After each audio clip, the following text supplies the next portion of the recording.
जय हिंद प्यारे विद्यार्थियों।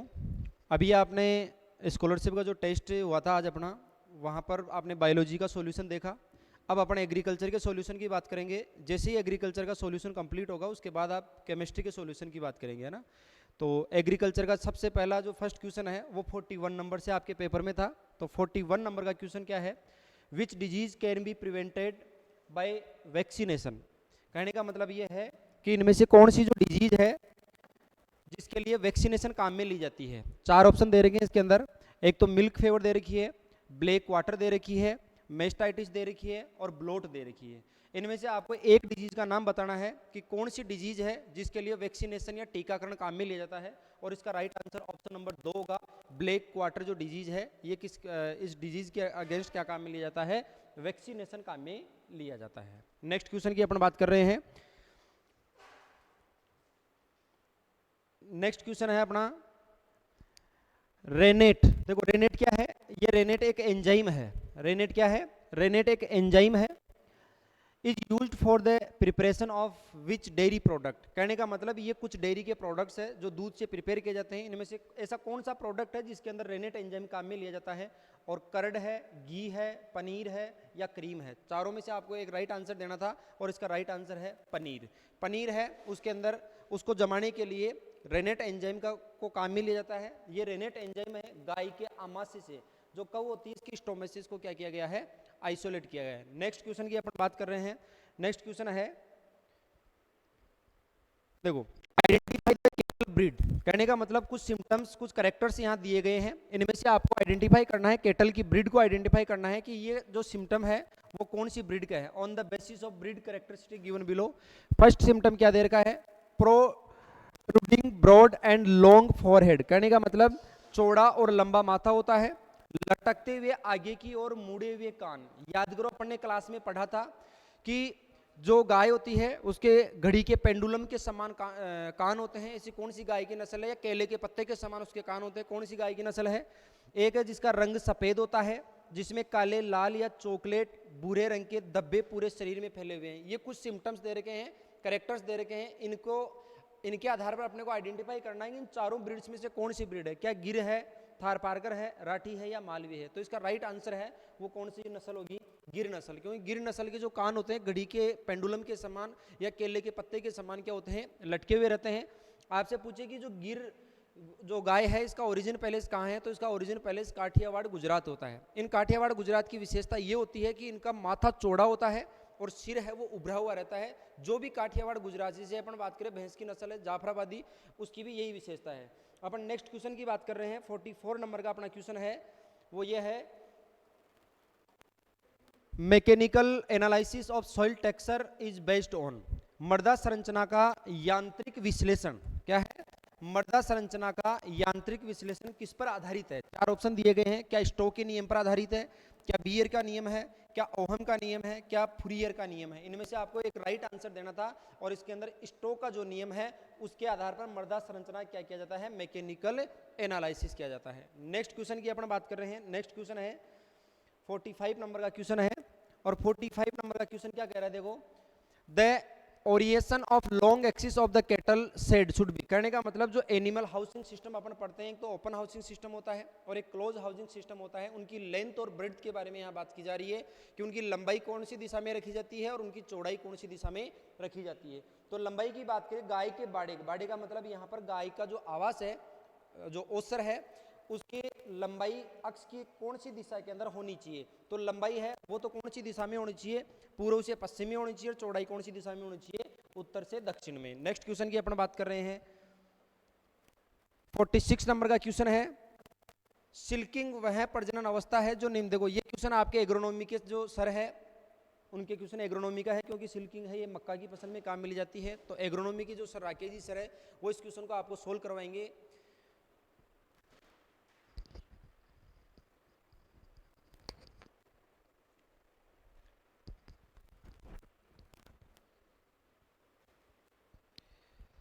धन्यवाद सर।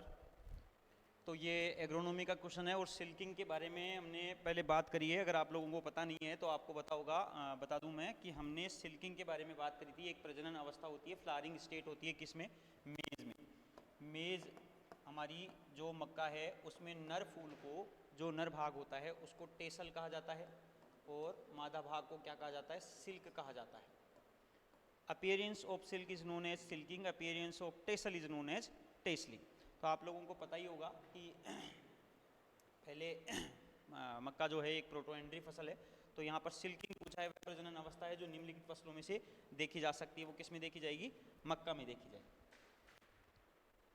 चलिए ये नेक्स्ट क्वेश्चन देख लेते हैं। ये नेक्स्ट क्वेश्चन है वो सर बताएंगे आपको। ये हॉर्टिकल्चर का क्वेश्चन है, गार्डन मटर आम सिट्रस। ये देखो नेक्स्ट क्वेश्चन है अपना पूसा प्रगति एक महत्वपूर्ण किस्म है। ये हॉर्टिकल्चर का क्वेश्चन है और पूसा प्रगति जो वैरायटी ये पूछी जा रही है आपसे कि ये पूसा प्रगति जो वैरायटी है ये किसकी वैरायटी है। ये पूसा प्रगति जो वैरायटी है क्या गार्डन मटर की वैरायटी है, क्या आम की वैरायटी है, क्या सिट्रस की वैरायटी है, या आपके बोटल गार्ड जो लौकी है, बोटल गार्ड को क्या कहते हैं अपन हिंदी के अंदर, लौकी, क्या लौकी की वैरायटी है। तो आपको बतानी है पूसा प्रगति किसकी वैरायटी है। ये आपके गार्डन मटर जो उद्यान मटर होता है उसकी वैरायटी होती है पूसा प्रगति। नेक्स्ट क्वेश्चन की बात कर रहे हैं अपन। नेक्स्ट क्वेश्चन है अपना 48 नंबर का क्वेश्चन। देखो ये मैचिंग का क्वेश्चन है, बहुत शानदार क्वेश्चन है। इस प्रकार के क्वेश्चन आजकल कम्पिटिटिव एग्जाम में पूछे जाते हैं, इसलिए आपके इस टैलेंट सर्च के एग्जाम में भी क्वेश्चन पूछा गया है। इनमें एक तरफ तो आपको कुछ वेजिटेबल्स के नाम दिए गए हैं और एक तरफ इनके कुछ क्रोमोजोम नंबर दिए गए हैं। आपको बताने हैं कि कौन सी फसल के अंदर या कौन सी वेजिटेबल में क्रोमोजोम नंबर कितने होते हैं। तो सबसे पहले अपन बात करें कैरेट की। कैरेट के अंदर क्रोमोजोम नंबर कितने होते हैं। उसके बाद अपन बात करेंगे टोमेटो, टोमेटो के अंदर कितने होते हैं। कॉमन ऑनियन के अंदर कितने होते हैं और पी के अंदर कितने होते हैं। देखो मटर के अंदर जो पी है इसके अंदर सबको पता है जनरली कितने क्रोमोजोम नंबर होते हैं, 2n बराबर 14 होते हैं। कितने होते हैं, 2n बराबर 14 होते हैं। आपसे पूछा जाए टोमेटो, टोमेटो के अंदर कितने होते हैं, 2n इज इक्वल टू 24 होते हैं। कितने होते हैं, 24 होते हैं। आपसे प्याज के अंदर पूछा जाए प्याज में कितने होते हैं, 2n इज इक्वल टू 16 होते हैं। और कैरेट है इसमें कितने होते हैं, 2n इज इक्वल टू 18 होते हैं। अब आप इसको मैच करना है कि जो कैरेट है उसमें कितने होते हैं टोमेटो में। तो कैरेट में 18 होते हैं, 18 ऑप्शन नंबर 3 है। ए में 3 देखो, ए फर्स्ट क्वेश्चन में नहीं है मतलब इसको काट दिया अपन ने, सेकंड में नहीं इसको काट दिया अपन ने, थर्ड और फोर्थ दोनों के अंदर ए में 3 ऑप्शन देखे हैं मतलब दोनों हो सकते हैं। उसके बाद देखो टोमेटो, टोमेटो में कितने होते हैं, 24 होते हैं। 24 देखो इधर एक में है मतलब बी में 1 नंबर का ऑप्शन आएगा। बी में 1 नंबर का इसमें नहीं है मतलब इसको काट दो, राइट आंसर आपका यही होगा। बहुत ईजी क्वेश्चन होते हैं, इस प्रकार के क्वेश्चनों को अपने को इस प्रकार से सोल्व करना है। नेक्स्ट क्वेश्चन की अपन बात करते हैं। नेक्स्ट क्वेश्चन आता है अपना विच ऑफ द फॉलोइंग क्रॉप्स, इनमें से कौन सी क्रॉप्स है रिक्वायर परमिशन फ्रॉम। देखो बहुत शानदार क्वेश्चन है कि जो नारकोटिक्स डिपार्टमेंट होता है उस नारकोटिक्स डिपार्टमेंट से अपने को कौन सी फसल का कल्टीवेशन करने के लिए परमिशन लेने की जरूरत पड़ती है। तो इनमें 4 ऑप्शन दिए गए हैं। एक तो यूजीनिया एरोमेटिकम, कौन सा दिया गया है, यूजीनिया एरोमेटिकम दिया गया है। दूसरी फसल है पेपेवर सोमनीफेरम है, क्या पाइपर नाइग्रम है, क्या करकुरमा लोंगा है। इनमें से नारकोटिक्स डिपार्टमेंट से अपने को परमिशन कौन सी फसल के कल्टीवेशन के लिए लेनी पड़ेगी अपने को, तो पेपेवरम सोमनीफेरम। ये पेपेवरम सोमनीफेरम किसका बॉटनिकल नेम होता है, ये अफीम का बॉटनिकल नेम होता है। किसका बॉटनिकल नेम होता है, अफीम का। इस अफीम के अंदर कुछ टॉक्सिक एल्केलॉइड्स प्रेजेंट होते हैं, मोरफिन, कोडीन, नारकोटिन, ये जो बारी बारी से आपके एग्जाम में क्वेश्चन पूछे जाते हैं। बहुत शानदार क्वेश्चन है, एक अच्छे लेवल का क्वेश्चन है। नेक्स्ट क्वेश्चन की अपन बात कर रहे हैं 50 नंबर का अपना जो क्वेश्चन है वो है निम्न में से कौन सा उदाहरण वीडी साइड। देखो ये वीडी साइड एग्रोनॉमी का क्वेश्चन है, तो ये एग्रोनॉमी वाले जो सर है आपको वो सोल्व करवाएंगे, Rakesh ji sir.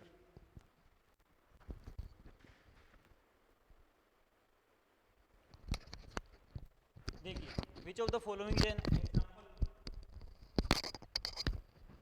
Following is an example of weedicide.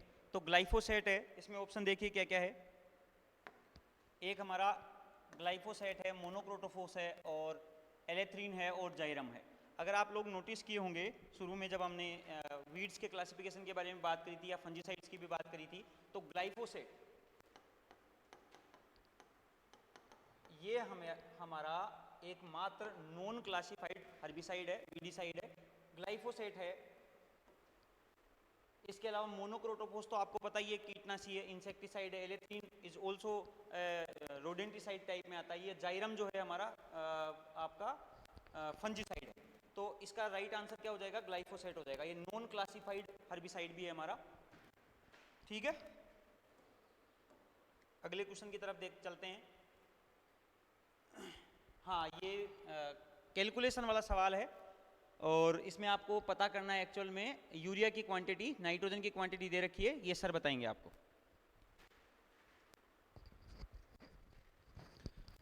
देखो 51 नंबर का जो क्वेश्चन है, इस प्रकार के न्यूमेरिकल क्वेश्चन अपने एग्रीकल्चर के अंदर बहुत शानदार अच्छे लेवल के क्वेश्चन पूछे जाते हैं। ये भी एक लेवल का क्वेश्चन है। इसमें पूछा क्या जा रहा है कि 10 हेक्टेयर क्षेत्र के लिए 150 किलोग्राम नाइट्रोजन प्रति हेक्टेयर देने के लिए कौन से जो यूरिया है उसकी कितनी मात्रा में, कितने किलोग्राम में अपने को आवश्यकता होगी। अपने को इसमें यूरिया की मात्रा बतानी है।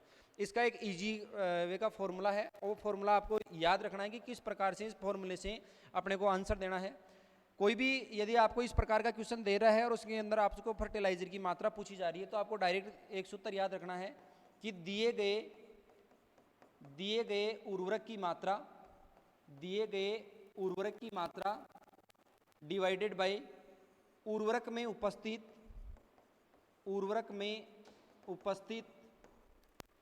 पोषक तत्वों की मात्रा, उर्वरक में उपस्थित पोषक तत्व की मात्रा इनटू में 100। इस प्रकार से आपको इस न्यूमेरिकल को सोल्व करना है। अब देखो दिए गए उर्वरक की मात्रा कितनी दे रहा है, एक बार इस हेक्टेयर को छोड़ देना, 10 हेक्टेयर इसकी अपन लास्ट में बात करेंगे। अपन हमेशा पहले 1 हेक्टेयर की निकालेंगे, पर हेक्टेयर की बात करेंगे। यहाँ पर जो नाइट्रोजन है वो कितनी देने की बात कर रहा है, 150 किलोग्राम नाइट्रोजन है। तो इसके अंदर सूत्र के अंदर अपन रखते हैं 150 किलोग्राम अपन ने नाइट्रोजन रख दी है। उसके बाद देखो उर्वरक में उपस्थित पोषक तत्व, अब ये 150 किलोग्राम नाइट्रोजन कौन से उर्वरक से देने के लिए कह रहा है, ये अपने को यूरिया से देने के लिए कह रहा है। तो साहब यूरिया में नाइट्रोजन कितनी परसेंट होती है, 46%, 46% होती है। मतलब उर्वरक में उपस्थित पोषक तत्व की मात्रा कितनी है, 46, इनटू में कितना जाएगा 100। जब इसको आप सोल्व करोगे तो 326 किलोग्राम पर हेक्टेयर कितना आएगा, 326 किलोग्राम आएगा। अब देखो ये पूछ रहा है कि 10 हेक्टेयर के लिए, अब देखो इसके अंदर ऑप्शन 325 किलोग्राम है। यदि किसी ने थोड़ा बहुत दिमाग नहीं लगाया है, 10 हेक्टेयर का पूछ रहा है, यदि 1 हेक्टेयर का निकाल लिया तो डायरेक्ट क्या करेगा 325 किलोग्राम पे क्लिक करेगा, वो आपका गलत आंसर होगा। लेकिन ये पूछ रहा है 10 हेक्टेयर के लिए, तो इस 326 को अपने को गुणा करना है कितने हेक्टेयर से, 10 हेक्टेयर से, कितना आ जाएगा 3260 किलोग्राम। 10 हेक्टेयर में कितने यूरिया की आवश्यकता पड़ेगी, अपने को 3260 किलोग्राम यूरिया की आवश्यकता पड़ेगी। इसलिए इसका राइट आंसर होगा 3255 किलोग्राम। देखो इसका आसपास अराउंडिंग आ रहा है 3255 किलोग्राम, ये आपका राइट आंसर होगा ऑप्शन नंबर 1। नेक्स्ट क्वेश्चन की अपन बात कर रहे हैं।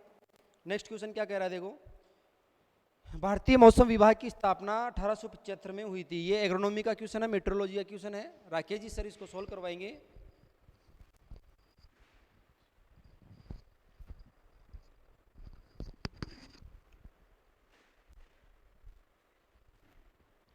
हाँ जी, एक क्वेश्चन है हमारा और इसमें पूछा गया है कि भारतीय मौसम विभाग की स्थापना 1875 में हुई थी, जिसका मुख्यालय कहाँ स्थित था। तो उस समय मुख्यालय जो था वो कोलकाता में था। एक्चुअल में ये क्वेश्चन बड़ी बार पूछा हुआ है। 2018 के एग्रीकल्चर सुपरवाइजर में भी एक क्वेश्चन आया था और उसमें कई बच्चे पुणे करके आए थे, जो आंसर इसका क्या था, गलत था। पहले ये एक्चुअल में शिमला था, शिमला से फिर ये कोलकाता और अब पुणे महाराष्ट्र में। तो ये थोड़ा सा ध्यान रखने वाली है। 1928 में इसको शिफ्ट किया गया है पुणे महाराष्ट्र में। तो अभी ध्यान रखना है, तब 1875 की अगर हम बात करते तो ये इसका राइट आंसर होगा वो कलकत्ता होगा। चलिए नेक्स्ट क्वेश्चन की तरफ चल लेते हैं और नेक्स्ट क्वेश्चन देखिए। It is the yield of marketable, यह वाष्पोत्सर्जन में प्रयुक्त जल की प्रति इकाई उत्पादित विपणन योग्य फसल की उपज है। तो इसने एक्चुअल में पूछा क्या है, कि कोई भी क्वांटिटी है जो मार्केटेबल है, मतलब बेचने योग्य है, ड्राई मैटर पूछा है एक्चुअल में, तो किसी भी पर किलो या अपन यह ऐसे कह सकते हैं कि यूनिट बेसिस पर ड्राई मैटर प्रोड्यूस करने के लिए प्लांट ने जितना वाटर इवेपोरेशन में और ट्रांसपिरेशन में यूज किया है, उन दोनों का रेशियो जो हुआ वो क्या होगा। तो इसका राइट आंसर होगा जल उपयोग दक्षता, यानी वाटर यूज इफिशियंसी। वो प्लांट उस वाटर को कितना इफिशिएंटली यूज कर पा रहा है, इसको अपन क्या बोलेंगे, वाटर यूज इफिशियंसी बोलेंगे। चलिए जी नेक्स्ट क्वेश्चन की तरफ चल लेते हैं। और ऑर्गेनिक फार्मिंग शब्द का सबसे पहले उपयोग किसने किया था। तो ये भी अच्छा क्वेश्चन है। एक्चुअल में इसमें एक ऑप्शन दिया है सबसे पहले अल्बर्ट हावर्ड। ये जो पेपर था वो बहुत ही अच्छे लेवल का पेपर था, और ये ऑप्शंस जो हैं इनमें कंफ्यूज करने वाले ऑप्शंस इसलिए आपको देखने को मिले हैं ताकि आप अच्छे से जिन भी बच्चों ने अच्छे से तैयारी करके इस पेपर को अटेम्प्ट किया है वो अच्छे मार्क्स ले पाएँ कम से कम। तो वाल्टर जेम्स और लॉर्ड नॉर्थबोर्न ने सबसे पहले ऑर्गेनिक फार्मिंग वर्ड का यूज किया था, लेकिन अगर आप लोगों से ऐसे पूछेगा कि ऑर्गेनिक फार्मिंग के फादर कौन है तो आप बोलोगे सर अल्बर्ट होवार्ड। तो ये भी क्वेश्चन अच्छा ही था वैसे। चलिए नेक्स्ट क्वेश्चन देखिए क्या है। केंद्रीय कृषि इंजीनियरिंग संस्थान central institute of agriculture engineering को ICAR द्वारा कहाँ स्थापित किया गया था? तो ये क्वेश्चन था, हम इसके बारे में हमारी जितने भी इंस्टीट्यूट्स लिखवाए थे हमने, नेशनल इंटरनेशनल और सेंटर जितने भी थे उनमें सब में बताया था आपको। इसका राइट आंसर भोपाल होने वाला है। तो ये एग्रीकल्चर इंजीनियरिंग का जो इंस्टीट्यूट था वो कहाँ पर एस्टेब्लिश किया गया था? भोपाल में एस्टेब्लिश किया गया था। लिकोरिस को अन्य किस नाम से जाना जाता है? ये फिर से आपका हॉर्टिकल्चर का क्वेश्चन आ गया है जो महावीर सर करवाएंगे। लीजिए।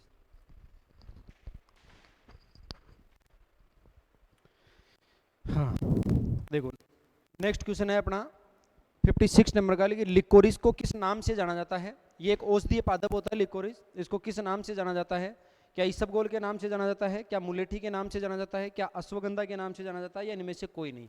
देखो लिकोरिस को किस नाम से जाना जाता है? मुलेठी के नाम से जाना जाता है। इसके अंदर सबसे ज्यादा मात्रा के अंदर शुगर कंटेंट है, वो क्या रहता है? प्रेजेंट रहता है।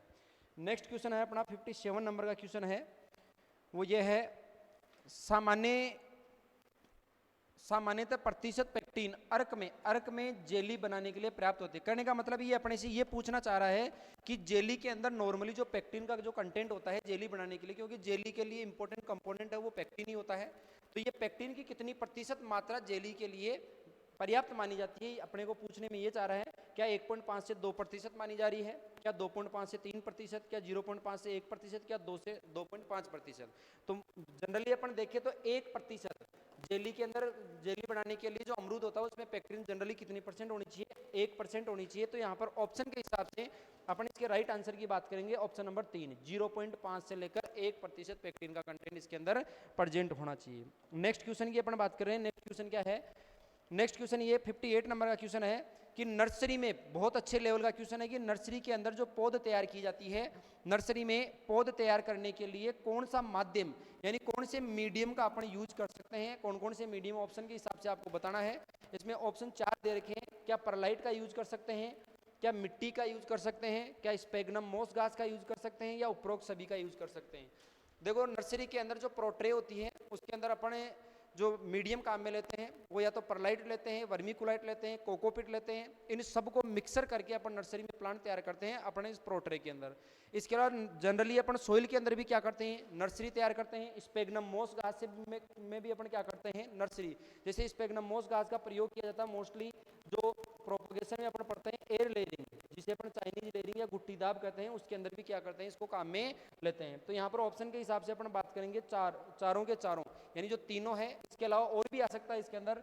जो मीडियम होता है वो वर्मीकुलाइट अपन इसमें काम में ले सकते हैं, वर्मीकुलाइट अपन इसमें काम में ले सकते हैं। इसके अलावा कोकोपिट भी इसके में क्या लिया जाता है? काम में लिया जाता है। किसके लिए? नर्सरी के अंदर एज ए मीडियम इनको क्या लिया जाता है? काम में लिया जाता है। तो यहाँ पर ऑप्शन नंबर 4 इसका क्या होगा? राइट आंसर होगा। नेक्स्ट क्वेश्चन की अपन बात कर रहे हैं। अपना नेक्स्ट क्वेश्चन है 59 नंबर का क्वेश्चन है, निम्न में से कौन सा पशुओं में मल त्यागक के रूप में उपयोग किया जा सकता है? मतलब which of the following is used as a purgative in animals. Purgative की फॉर्म में एनिमल्स के अंदर कौन सा जो है वो इसके अंदर यूज किया जाता है? क्या मेग सल्फेट को यूज किया जा सकता है? क्या एल्यूमिनियम हाइड्रोक्साइड को यूज किया जा सकता है? क्या केस्टर ऑयल, केस्टर ऑयल का मतलब होता है अरंडी का जो तेल, किसका तेल? अरंडी का जो तेल है, क्या उसका यूज किया जाता है? क्या सभी का यूज किया जाता है? नहीं, सभी का यूज नहीं किया जाता है। पुर्गेटिव फॉर्म के अंदर किसका यूज किया जाता है? केस्टर ऑयल का यूज किया जाता है, अरंडी के तेल। इसका ऑप्शन नंबर 3 क्या होगा? इसका राइट आंसर होगा। नेक्स्ट क्वेश्चन की अपन बात कर रहे हैं। अपना नेक्स्ट क्वेश्चन है 60 नंबर का, निम्न दवाओं में से कौन सी ऐसी दवा है, निम्न दवाओं में से कौन सी ऐसी दवा है जिसको सामान्यतः एंटी हेलमेंटिक दवा है जो पशुओं के उपयोग की जाती है? इनमें से कौन सी जो दवा है वो anthelmintic drug used in animals के अंदर यूज की जाती है? क्या मेलोक्सिमा यूज की जाती है? क्या ऑक्सीटेट्रासाइक्लिन यूज की जाती है? क्या आइवरमेक्टिन यूज की जाती है? या पोटेशियम परमैंगनेट यूज की जाती है? तो आपका राइट आंसर होगा आइवरमेक्टिन इसके अंदर क्या की जाती है? यूज की जाती है। ये जो हिंदी में जो ये एंटी हेलमेटिक है, इसको अपन हिंदी में कर्मी नाशक कहते हैं। क्या कहते हैं इसको? कर्मी नाशक कहते हैं। आपके पेपर में सही टाइपिंग थी, यहाँ पर कॉपी पेस्ट जो टाइपिंग की थी उस टाइम पर थोड़ी मिस्टेक हो गई। इसको हिंदी में अपन कर्मी नाशक कहते हैं। नेक्स्ट क्वेश्चन की अपन बात कर रहे हैं। नेक्स्ट क्वेश्चन है अपना 61 नंबर का। देखो बहुत अच्छे लेवल का अच्छा क्वेश्चन है, शानदार क्वेश्चन है। ये न्यूमेरिकल टाइप के क्वेश्चन आजकल आपसे बहुत ज्यादा पूछे जा रहे हैं। इफ CLR, CLR का मतलब क्या होता है? Corrected lactometer reading. क्या होता है? Corrected lactometer reading. CLR का पूरा नाम क्या होता है? Corrected lactometer reading.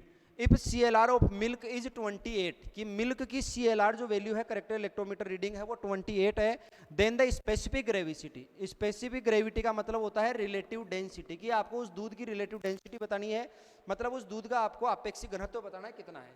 तो रिलेटिव डेंसिटी निकालने का एक फॉर्मूला है। किस प्रकार से अपन रिलेटिव डेंसिटी निकालते हैं? सीधा सा फॉर्मूला है 1 + CLR डिवाइडेड बाई 1000। CLR यदि आपके पास दी गई है तो इस सूत्र में आपको रखना है और इसका राइट आंसर आपको बताना है। अब ये CLR कैसे आती है? OLR एक लेक्टोमीटर होता है, उस ऑब्जर्व लेक्टोमीटर रीडिंग कहते हैं। उसमें अपन कुछ करेक्शन फैक्टर जोड़कर टेम्परेचर में करेक्शन करके अपन CLR वैल्यू को निकालते हैं। आपके पास डायरेक्ट CLR वैल्यू 28 दे रखी है, तो आपको इसमें कुछ नहीं करना है। 1 + CLR कितनी दे रखी है? 28 दे रखी है, डिवाइडेड बाई 1000। जब इसको सोल्व करोगे तो इसका राइट आंसर 1.028 आएगा। कितना आएगा? 1.028 आएगा। तो यहाँ पर ऑप्शन नंबर 3 है इसका राइट आंसर होगा, कि इसकी मिल्क की रिलेटिव डेंसिटी 1.028 है। नेक्स्ट क्वेश्चन की अपन बात कर रहे हैं। नेक्स्ट क्वेश्चन कौन सा है अपना? देखो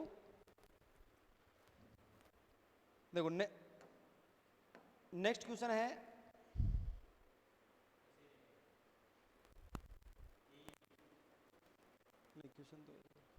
देखो नेक्स्ट क्वेश्चन है अपना, राजस्थान में पहली वन नीति कब घोषित की गई थी? क्वेश्चन बिल्कुल इजी क्वेश्चन है, जनरल एग्रीकल्चर का क्वेश्चन है। आपसे पूछी जाती है कि राजस्थान के अंदर पहली वन नीति है वो कब घोषित की गई थी? और वो घोषित की गई थी आपके 10 फरवरी 2010 के अंदर आपके ये यूज की गई थी, है ना। तो राइट आंसर ऑप्शन नंबर 2 इसका राइट आंसर होगा। नेक्स्ट क्वेश्चन की अपन बात कर रहे हैं।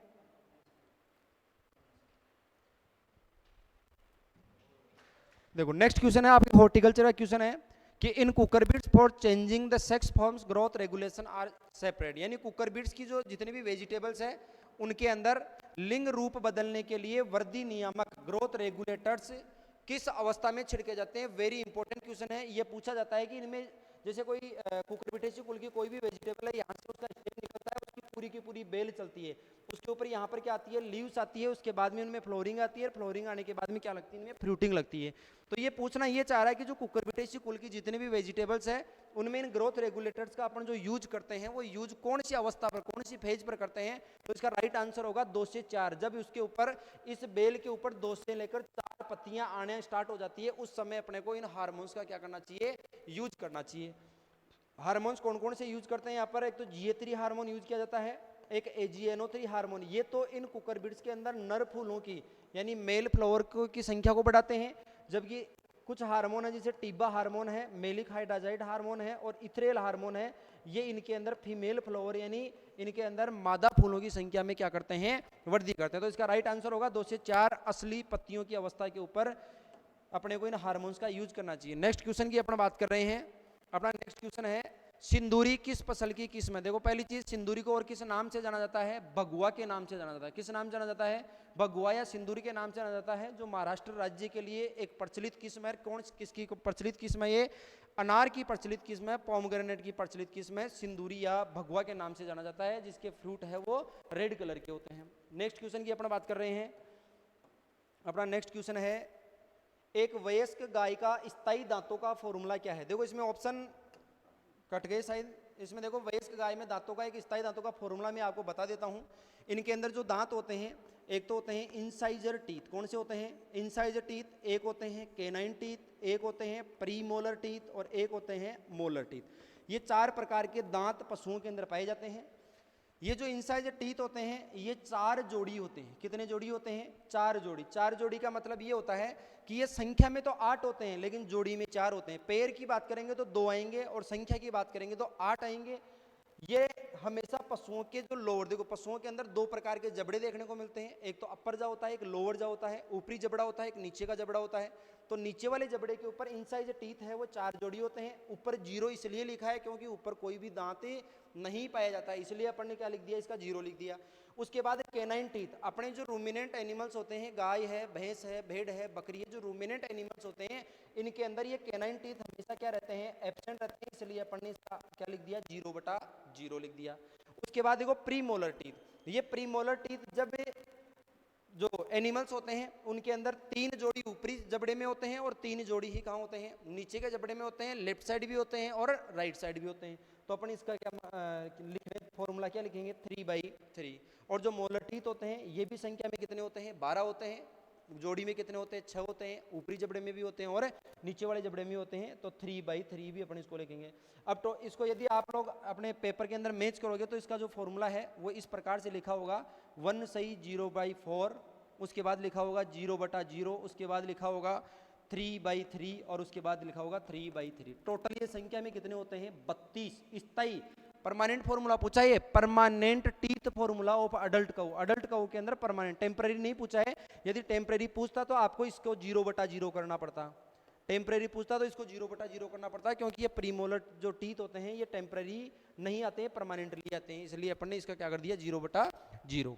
नेक्स्ट क्वेश्चन की अपन बात कर रहे हैं। अपना नेक्स्ट क्वेश्चन है, देखो ये जनरल एग्रीकल्चर क्वेश्चन है।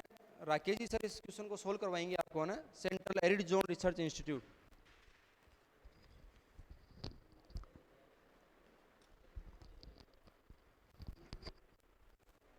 हाँ जी, ये केंद्रीय शुष्क क्षेत्र अनुसंधान संस्थान जो central arid zone research institute है, इसको बोलते हैं अपन शॉर्ट में CAZRI, काजरी। क्या बोलते हैं, काजरी है। और ये काफ़ी फेमस इंस्टीट्यूट है क्योंकि राजस्थान में ये सेंट्रल इंस्टीट्यूट है और राजस्थान में स्थित है, इसलिए ये एग्जाम के पॉइंट ऑफ व्यू से ज़्यादा इंपॉर्टेंट हो जाता है। और ये एग्रीकल्चर में नहीं, काफ़ी कम्पिटेटिव एग्जाम जो राजस्थान के, हमारे स्टेट के हैं, उनमें काफ़ी बार पूछा हुआ क्वेश्चन है। तो काजरी जो है हमारा जोधपुर में, काजरी है जोधपुर में, काजरी जोधपुर में इसके 1959 में स्टेब्लिश किया गया था। चलिए आगे देख लेते हैं अगला क्वेश्चन। और अगला क्वेश्चन है, गाय की दूध नस में क्या भरा होता है। तो मिल्क वेन जो होती है, मिल्क वेन जो होती है उसमें भरा होता है अशुद्ध रक्त। क्या भरा होता है, रक्त होता है। अब यहाँ पे कंफ्यूज करने वाली चीज क्या है कि सर वेन्स है, नस है या वाहिकाएं हैं, उनमें क्या भरा हुआ रहेगा। तो इनमें बच्चे करके आते हैं सर दूध वाहिकाएं हैं तो दूध ही भरा रहेगा, नहीं। दूध का निर्माण जो है वो एल्वोलस सेल्स में होता है और एल्वोलस सेल्स में खून किसके थ्रू जाता है, ये दूध नस के द्वारा ही जाता है, यानी मिल्क वेन के थ्रू जाता है। और मिल्क वेन में क्या भरा होता है, रक्त भरा होता है। चलिए अगला क्वेश्चन देख लेते। और अगला क्वेश्चन है, गाय की डुअल पर्पस ब्रीड पूछी है गाय की, और इसमें गिर है, थारपारकर है, जर्सी है और साहिवाल है। तो गिर है, जर्सी है, साहिवाल है, ये तीनों जो ब्रीड हैं वो हमारी दूध प्रयोजनी नस्लें हैं। और जबकि हमारी थारपारकर जो ब्रीड है वो ब्रीड कैसी है, द्विप्रयोजनी नस्ल है।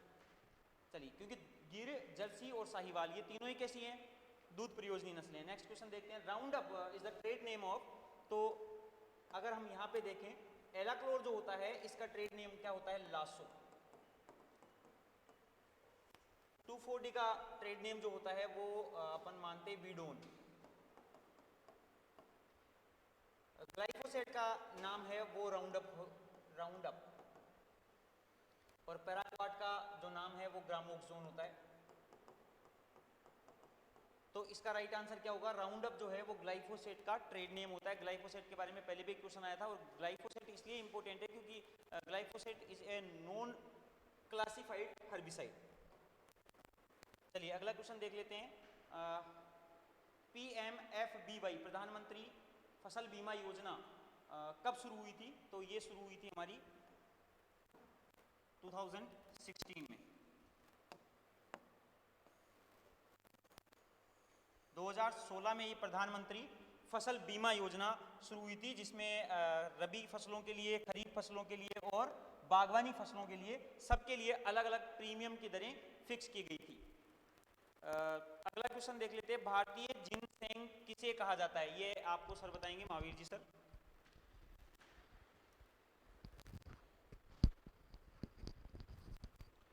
देखो अपना नेक्स्ट क्वेश्चन है भारतीय जिनसेंग, इंडियन जिनसेंग के नाम से इनमें से कुछ आपके नीचे यहाँ पर कुछ फ्रूट्स या कुछ मेडिसिनल प्लांट दिए गए हैं, इनमें से किसको भारतीय जिनसेंग या इंडियन जिनसेंग के नाम से भी जाना जाता है, अपने को ये बताना है। क्या आंवला को जाना जाता है, क्या तुलसी को जाना जाता है, क्या अश्वगंधा को जाना जाता है, क्या अर्जुन को जाना जाता है? नहीं, इनमें से राइट जो आंसर है वो अश्वगंधा है। कौन सा है? अश्वगंधा।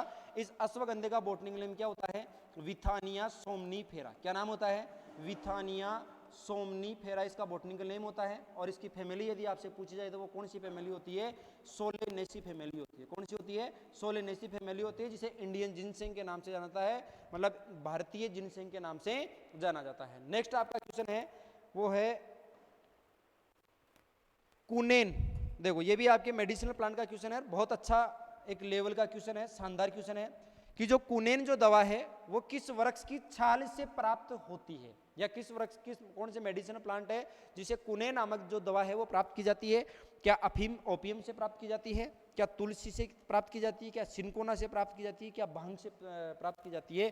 तो इसका राइट आंसर है वो सिनकोना। शानदार क्वेश्चन है, इंपॉर्टेंट क्वेश्चन है, आपके जेट और सीयूटी के पर्पज के अकॉर्डिंग सबसे इंपॉर्टेंट क्वेश्चन है कि कुनेन नामक जो दवा है वो कौन से प्लांट की छाल से प्राप्त की जाती है। नेक्स्ट क्वेश्चन की अपन बात करें, नेक्स्ट अपना क्वेश्चन है वो है कि ग्लेडियोलस। ये है आपके फ्लोरिकल्चर में से क्वेश्चन पूछा गया है।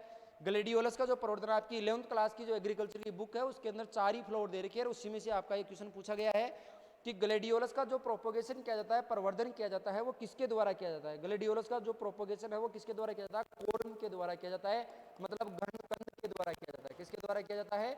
घनकंद के द्वारा किया जाता है, कोरम के द्वारा किया जाता है। इसका राइट आंसर है वो क्या होगा? कोरम। नेक्स्ट क्वेश्चन की अपन बात करते हैं। नेक्स्ट क्वेश्चन आता है अपने गुलदाउदी। ये भी आपके फ्लोरिकल्चर में से क्वेश्चन पूछा गया है, और गुलदाउदी क्राइसेंथेमम स्पीसीज है, उसके अंदर से क्वेश्चन पूछा गया है कि गुलदाउदी की जो फैमिली है वो कौन सी है। आपको इसकी फैमिली बतानी है, कुल बताना है। गुलदाउदी की फैमिली कौन सी होती है? कंपोजिटिया एस्ट्रेसी। कौन सी होती है? कंपोजिटिया एस्ट्रेसी। ऑप्शन नंबर सी इसका क्या माना जाएगा? राइट आंसर होगा। नेक्स्ट क्वेश्चन की अपन बात कर रहे हैं। अपना नेक्स्ट क्वेश्चन है, देखो बहुत शानदार क्वेश्चन है कि आम और अमरूद। अपन जनरली एनआरसी पढ़ते हैं, जैसे आपने बनाना की एनआरसी पढ़ी है, लीची की एनआरसी पढ़ी है, ग्रेप्स की एनआरसी पढ़ी है, पोमग्रेनेट की एनआरसी पढ़ी है। क्या आपने कभी मैंगो और गवावा की एनआरसी पढ़ी है? नहीं। इसलिए आम और अमरूद यानी मैंगो और जो गवावा दो फ्रूट है, इनसे इनके जो भी अनुसंधान कार्य, जो भी रिसर्च वर्क या जो भी वैरायटी इनकी निकाली जा रही है वो मोस्टली कहाँ से निकाली जा रही है? CISS। और CISS का पूरा नाम क्या होता है? सेंट्रल इंस्टीट्यूट ऑफ सब ट्रॉपिकल हॉर्टिकल्चर। कहाँ पर है ये? लखनऊ यूपी के अंदर है। तो लखनऊ CISS लखनऊ के अंदर इनके जो भी अनुसंधान कार्य है वो यहाँ किए जाते हैं। तो आपसे डायरेक्ट पूछा जाए आम और अमरूद से संबंधित कौन सा हॉर्टिकल्चर का संस्थान है, तो आपको बताना है CISS लखनऊ है, ये हॉर्टिकल्चर का आम और अमरूद से संबंधित संस्थान है। नेक्स्ट क्वेश्चन की अपन बात कर रहे हैं। नेक्स्ट क्वेश्चन आता है गहरी जुताई के लिए कौन सा हल? देखो ये आपके एग्रोनॉमी के क्वेश्चन है, ये राकेश जी सर आपको सोल्व करवाएंगे। 76 नंबर का क्वेश्चन है।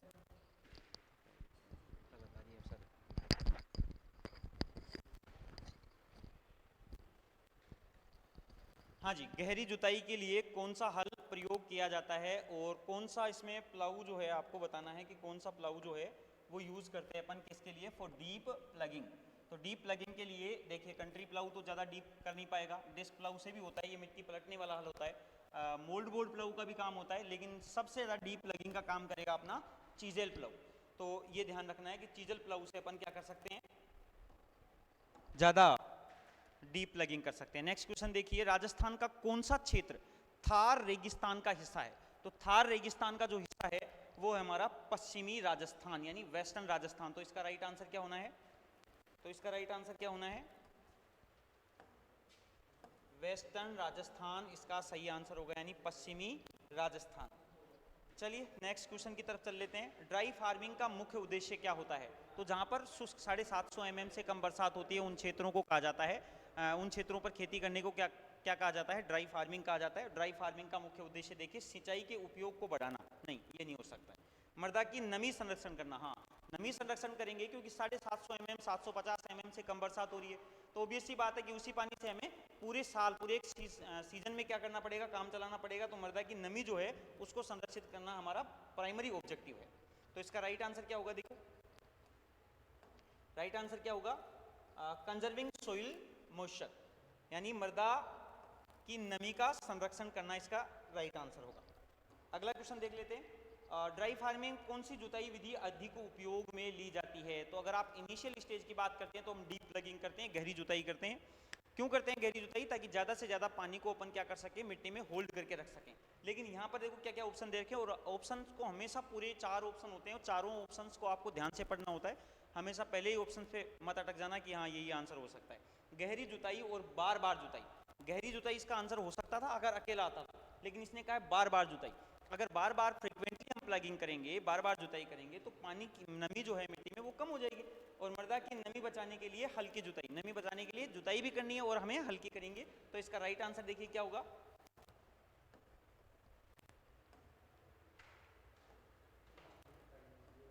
नमी बचाने के लिए क्या करेंगे अपन, हल्की जुताई करेंगे, यानी shallow tillage to conserve soil moisture करेंगे। हाँ जी, अगला क्वेश्चन देख लेते हैं, और ये हमारी इस स्लाइड का लास्ट ही क्वेश्चन है। देखिए, what does APEDA stand for. APEDA का क्या मतलब होता है, फुल फॉर्म क्या है। देखिए क्या दे रखा है, agriculture and processed food products export development authority, agriculture products export development authority agency, agro process and export development authority, agricultural production and export development association. Association नहीं है, अथॉरिटी है, एजेंसी नहीं है, अथॉरिटी है। 2 ऑप्शन बच रहे हैं हमारे, अब इन पे एक बार गौर कर लेते हैं। APEDA, agricultural processed food and export development authority. तो right answer will be the first option, पहला ही ऑप्शन इसका सही आंसर है, कृषि एवं प्रसंस्कृत खाद्य उत्पाद निर्यात विकास प्राधिकरण। तो ये हमारी एग्रीकल्चर की जो आंसर की है उसका एनालिसिस था। आई होप आप सभी बच्चों ने इसको बहुत अच्छे से एंजॉय किया होगा पेपर को, और बहुत अच्छे से आपको स्कोर भी देखने को मिलेगा इस पेपर में, क्योंकि आप लोगों ने मेहनत की है। और हम भी उम्मीद करते हैं कि आप लोग ज़्यादा से ज़्यादा स्कॉलरशिप के लिए एलिजिबल हो बच्चे। तो ये हमारी एग्रीकल्चर की जो आंसर की थी उसका एनालिसिस किया है हमने। अब इसके बाद जो है वो केमिस्ट्री की आंसर की अपन बात करेंगे, ठीक है। तो केमिस्ट्री की इसके बाद केमिस्ट्री के क्वेश्चन शुरू करते हैं।